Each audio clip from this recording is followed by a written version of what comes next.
महाशिवरात्री हा दिवस देवाचे देव महादेव यांच्या उपासनेचा दिवस आहे. माघ महिन्यातील माघ कृष्ण चतुर्दशी तिथीला हिंदू समाजात महाशिवरात्र असते. प्रत्येक महिन्यातील कृष्ण पक्षातील त्रयोदशी युक्त चतुर्दशीला शिवरात्री असते. मात्र माघ महिन्यातील शिवरात्रीचा महिमा मोठा आहे. महाशिवरात्रीच्या दिवशी सर्व हिंदू बांधव उपवास करतात. भगवान शिवशंकराची आराधना आणि प्रार्थना करून दुसऱ्या दिवशी उपवास संपवतात. उत्तर भारतात हाच दिवस फाल्गुन महिन्यात गणला जातो. इंग्रजी महिन्याप्रमाणे हा दिवस फेब्रुवारी किंवा मार्च महिन्यात येतो. संस्कृत पुराण साहित्यापैकी अग्निपुराण, शिवपुराण, पद्मपुराण या ग्रंथामध्ये महाशिवरात्री व्रताचे महत्त्व सांगितले आहे. या दिवशी बेलाची पाने वाहून भगवान शिवशंकराची पूजा करावी असे या व्रताचे स्वरूप आहे. महाशिवरात्रीला भगवान शंकरांनी तांडव नृत्य केले अशी ही एक आख्यायिका आहे. एका कथेनुसार एक शिकारी होता. तो शिकार करून आपल्या कुटुंबाचा चरितार्थ चालवत असे. एका रात्री तो शिकारीला गेला आणि झाडावर चढून बसला. ते झाड बेलाचे होते आणि त्याखाली शिवलिंग होते. सावज नीट दिसावे म्हणून शिकारी बेलाची पाने खोडून खाली टाकू लागला. नेमकी ती बेलाची पाने त्याच्या नकळत खालच्या शिवलिंगावर पडत राहिली. पहाटे एक हरीण तेथे पाणी पिण्यासाठी आले. शिकारी त्यावर बाण मारणार तोवर हरीण म्हणाली की माझ्या कुटुंबाला भेटून येतो. त्यानंतर हरणाचे सर्व कुटुंब तेथे आले आणि सगळीच म्हणू लागले की मला आधी मार आणि इतरांना सोडून दे. हे पाहून त्याला आश्चर्य वाटले. त्याच्या मनात दया उत्पन्न झाली. शिकारीने त्या सर्व मृग कुटुंबाला सोडून दिले. त्या शिकाऱ्याच्या नकळत त्या रात्री त्याला उपवास घडला आणि पूजा झाली, व्रत झाले. यामुळे तो पावन झाला. शिवलोकातून एक विमान आले. त्यामध्ये शिवगण होते आणि त्या शिवगणासमवेत तो शिकारी शिवलोकी गेला. हा व्याध आजही आकाशात दिसतो असे मानले जाते. तसेच मृग परिवारही चांदण्याच्या रूपात आकाशात दिसतो असे मानले जाते. महाशिवरात्रीला शिवलिंगावर रुद्राभिषेक केला जातो. त्यामध्ये दूध, दही, तूप, मध आणि साखर या पंचामृताने शिवलिंगावर लेप देतात. त्यानंतर धोतरा आणि बेलाची पाने वाहतात. तसेच पांढरी फुले वाहून पूजा करतात. शिवलिंगावर चक्का थापण्याची प्रथा महाराष्ट्रात आहे. महाशिवरात्रीच्या निमित्ताने भाविक उपवास करतात. काही भक्त दूध आणि फळे असा आहार घेतात. प्रसादासाठी विविध प्रकारचे पदार्थ तयार करून ते शंकराला अर्पण करतात. खीर, पंचामृत, दूध आणि दुधापासून केलेले पदार्थ हे नैवेद्यासाठी तयार केले जातात. शिवरात्रीच्या रात्री काही प्रांतात भाविक दुधामध्ये भांग मिसळून त्याचे सेवन करतात. दुधामध्ये सुकामेवा घालतात आणि मसाला दूध पिण्याची पद्धतीही प्रचलित आहे. त्यास थंडाई असे म्हटले जाते. महाशिवरात्री पूजेसाठी आवश्यक अशी सामग्री दुकानामध्ये भाविकासाठी उपलब्ध करून दिली जाते. भक्त रुद्राक्षमाळा, त्रिशूळ, शंकराच्या मूर्ती, शिवलिंग, डमरू अशा विविध गोष्टी विक्रीसाठी उपलब्ध असतात. बेलाची पाने, पांढरी फुले, हार यांचीही विक्री या दिवशी केली जाते. भारताच्या विविध प्रांतांमध्ये दक्षिण भारतात हा दिवस व्रत केले जाते. म्हणजे आदल्या दिवशी एक भोजन केले जाते. रात्री पवित्र जागी झोप घेतली जाते. स्नान करून शंकराचे दर्शन घेतले जाते. तसेच शिवाला कमल अर्पण करून तांदळाच्या खिरीचा नैवेद्य दाखवला जातो. ऋग्वेदातील सूक्ते म्हटली जातात. तुळशीची पाने आणि पायसाच्या खिरीचा नैवेद्य आणि यजुर्वेदाचे पठणही केले जाते. बेलाची पाने घातलेल्या भाताचा नैवेद्य आणि सामवेदाचे पठण, निळी कमळे वाहून साध्या अन्नाचा नैवेद्य आणि अथर्ववेदाचे पठण केले जाते. काश्मीरमध्ये महाशिवरात्री दरम्यान होणारी बर्फवृष्टी ही पवित्र मानली जाते. शंकराचार्य टेकडी मंदिरात भक्त दिवसभर दर्शनासाठी जातात. विशेष यात्रेचे आयोजन केले जाते. पूजेचे पदार्थ, अक्रोड, कमळाची फुले यांची विक्री करणारे दुकान मंदिर परिसरामध्ये थाटली जातात. ईशान्य भारतामध्ये आसाम राज्यातील मंदिरामध्ये तसेच उमानंद मंदिर या ठिकाणी महाशिवरात्रीला भाविक दर्शनासाठी भेट देतात.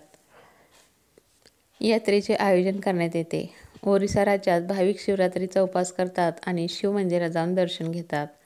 उत्तर प्रदेशातील वेटेश्वर मंदिरात शिवरात्रीनिमित्त भाविक राजस्थान, मध्य प्रदेश येथून पाण्याची कावड घेऊन पोहोचतात आणि शिवाला अभिषेक करतात. मध्य हिमाचलात या दिवशी यात्रा भरते. महाशिवरात्रीच्या निमित्ताने भारतभरात विविध तीर्थक्षेत्रे तसेच प्रामुख्याने 12 ज्योतिर्लिंगाच्या स्थानी विशेष यात्रा भरतात.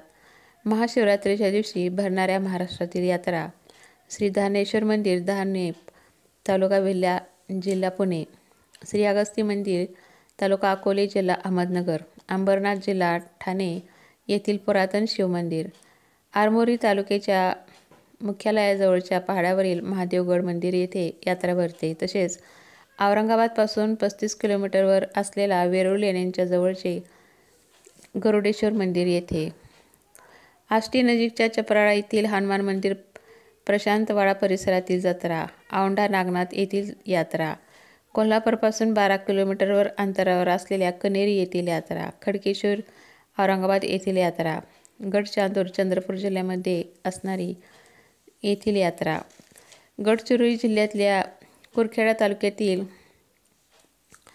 मंदिर परिसरातील यात्रा, घारापुरी लेण्याजवळील मुंबई येथील यात्रा, घृष्णेश्वर दौलताबाद मराठवाडा येथील यात्रा, चामोर्शी तालुक्यातील मार्कंडादेव येथील मार्कंडेश्वर मंदिर परिसरातील यात्रा, ठाणे जिल्ह्यातील टिटवाळा रेल्वे स्टेशन नजीकचे गंगागोर्जेश्वर देवस्थान परिसरातील यात्रा, तसेच परळी वैजनाथ बीड जिल्हा येथील यात्रा, तसेच पालघर जिल्ह्यातल्या वाडा तालुक्याजवळील आंबिले गावात असलेल्या नागनाथ मंदिर परिसरात या ठिकाणी देखील यात्रा भरते. हे गाव वाडा तालुक्यातील खनिवलीपासून 2 किलोमीटर अंतरावर आहे. त्यानंतर बनेश्वर म्हणजे पुणे जिल्ह्यातील नसरापूर येथे भरणारी यात्रा, भीमाशंकरची यात्रा, राजापूर शहरानजीक असलेल्या मौजे दोमेश्वर गावातील दूधपापेश्वर देवस्थानच्या परिसरातील यात्रा, शिवनी डोंगराजवळील चंद्रपूर जिल्ह्याच्या ब्रह्मपुरी तालुक्याच्या आंबळगाव येथील सुप्रसिद्ध गुरबावत परिसरातील यात्रा, सांगली जिल्हा कवठेमहांकाळ येथील यात्रा, सातारा जिल्ह्यातील लिंबगोवे येथील कोटेश्वर मंदिराच्या परिसरातील यात्रा, तसेच श्री सिद्धेश्वर रत्नेश्वर देवस्थान लातूर येथील यात्रा, सांगली जिल्ह्यातील करगणी येथे लक्ष्मेश्वर उर्फ श्रीराम देवस्थान हे प्राचीन मंदिर आहे. करगणी येथे दरवर्षी महाशिवरात्रीनिमित्त मोठी यात्रा भरते. महाशिवरात्रीस जे लोक कौटुंबिक परिस्थितीत आहेत ते शिवपार्वतीच्या विवाहाचा उत्सव म्हणून पाहतात, तर महत्त्वाकांक्षी लोक शिवाने आपल्या सर्व शत्रूंवर विजय मिळवल्याचा दिवस म्हणून पाहतात. पण संन्यासी लोकांसाठी हा तो दिवस आहे जेव्हा शिव कैलास पर्वतासोबत एकरूप झाला. महाशिवरात्री ही हिंदू संस्कृतीमधील सर्वात शक्तिशाली अशा शिवरात्रीपैकी एक आहे. ती दरवर्षी शिवाच्या भक्तीमध्ये साजरी केली जाते. अतिशय स्थिर येऊन परंपरेच या दिवशी योग मानला जातो, ज्यांच्यापासून योग विज्ञान उगम पावते. हजारो वर्षे ध्यान केल्यानंतर जे अत्यंत स्थिर बनले तो महाशिवरात्रीचा दिवस आहे. हा दिवस अध्यात्माचा आहे आणि यासाठी असणाऱ्या व्यक्तीचा प्रचंड संधी उपलब्ध करून देतो. या रात्री पृथ्वीच्या उत्तल गोलार्धाची स्थिती अशा प्रकारे असते की मानवामध्ये नैसर्गिकरित्या एक ऊर्जा निर्माण होते. हा दिवस असा असतो की जेव्हा निसर्ग एखाद्याला त्याच्या आध्यात्मिक शिखराकडे ढकलत असतो. रात्रभर चालणाऱ्या या उत्सवाचा एक मूलभूत उद्देश म्हणजे तुम्ही रात्रभर तुमच्या पाठीचा कणा सरळ ठेवून जागे राहणे. आधुनिक विज्ञान देखील सिद्ध करते की सर्व काही शून्यातून येते व शून्यात परत जाते. याच अर्थाने शिवाचा जो विशाल पोकळी किंवा शून्यता आहे त्याला महादेव म्हणून संबोधले जाते. या दिवशी सर्व मंदिरामध्ये भोलेनाथाचा रुद्राभिषेक केला जातो. समुद्र मंथनातून निघालेले हलाहल याच दिवशी शिवाने प्राशन केले होते आणि जगाला विनाशापासून वाचवले होते. हे ऋण फेडण्याचा हा दिवस म्हणजेच महाशिवरात्री होय. या दिवशी शिवपार्वतीचा विवाह झाला होता. जे महाशिवरात्रीचा उपवास आणि साधना करतात त्यांना भगवान शिवशंकर आशीर्वाद देतात. महाशिवरात्रीच्या दिवशी पृथ्वीवरील सर्व शिवलिंगामध्ये महादेवाचा वास असतो असे मानले जाते.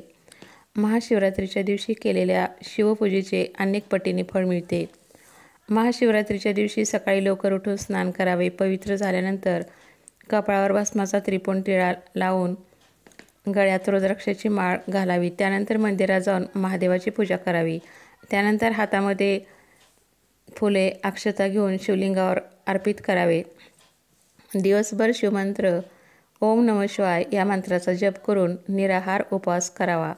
शिवपुराणात रात्रीचा 4 प्रहरात शिवपूजा करण्याचे विधान आहे. संध्याकाळी स्नान करून महादेवाच्या मंदिरात जाऊन घरातच पूर्व किंवा उत्तर दिशेला मुख करून बसावे. शिवमंत्राचा उच्चार करून संकल्प करावा. पहिल्या प्रहरातील पूजा संध्याकाळी 6:18 ते 9:20 करावी. दुसऱ्या प्रहरातील पूजा रात्री 9:20 ते रात्री 12:40 तिसऱ्या प्रहरातील पूजा 12:40 ते 3:45 आहे. चौथ्या प्रहरातील पूजा 3:45 ते 6:53 माघ कृष्ण चतुर्दशी ही तिथी महाशिवरात्री म्हणून साजरी केली जाते.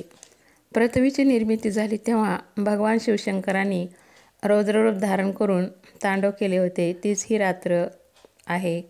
या दिवशी जागरण केल्याने पुण्यफळ मिळते. या दिवशी दिवसभर उपवास केल्याने भगवान शंकर प्रसन्न होतात ही मान्यता आहे. पृथ्वीवरील 1 वर्ष म्हणजे स्वर्गातील 1 दिवस मानला जातो.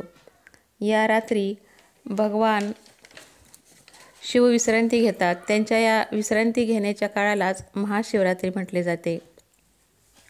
शिव सत्य आहे, शिव सुंदर आहे, शिव अनंत आहे, शिव ब्रह्म आहे, शिवशक्ती आहे, शिवभक्ती आहे, शिव अनादि अनंत, शिवमहिमेने प्रकाशला असमंत. ओम नमः शिवाय.